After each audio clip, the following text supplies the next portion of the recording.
বিদেশে অনেক এয়ারপোর্ট দেখেছি, তবে সিঙ্গাপুরের চাঙ্গি এয়ারপোর্ট বলতেই হবে one of the beautiful. Specially এদের জুয়েল এয়ারপোর্টের সেকশনটা টার্মিনাল 1-এর সঙ্গে ডাইরেক্টলি কানেক্টেড এই স্কাই ট্রেনের মাধ্যম দিয়ে, আর 1 আর 2 এর মধ্যে। চাঙ্গি এয়ারপোর্টের এই জুয়েল সেকশনটা সবচেয়ে আকর্ষণীয় হচ্ছে এই রেইন ভোর্টেক্সটা।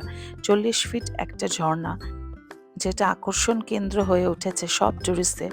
তার সাথে ট্রপিক্যাল রেইন ফরেস্টের একটা থিমড গার্ডেন চারিদিকে ঘিরে আছে। আর আরও সুন্দর দেখতে লাগছে চারিদিক দিয়ে স্কাই ট্রেনগুলো টার্মিনালগুলোকে এইভাবে কানেক্ট করছে।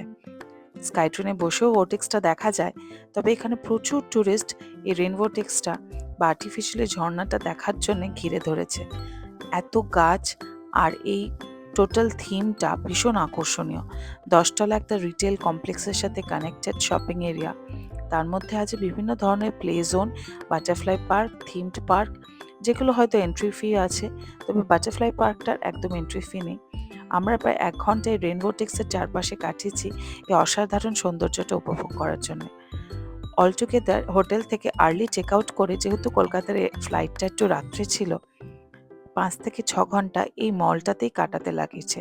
মল বলতে জুয়েল এরিয়াটা এয়ারপোর্টের, এটা জুয়েল বলেই পরিচিত।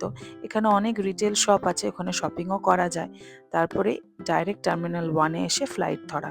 ওখানে অনেক ধরনের শপিং অপশন আছে, যদিও একটু এক্সপেন্সিভ, কিন্তু সিঙ্গাপুর এয়ারপোর্ট খুব পরিষ্কার আর খুব সুন্দর। নেক্সট টাইম সিঙ্গাপুর গেলে অনেকটা টাইম রেখে দেবেন এই এয়ারপোর্টটাকে এক্সপ্লোর করার।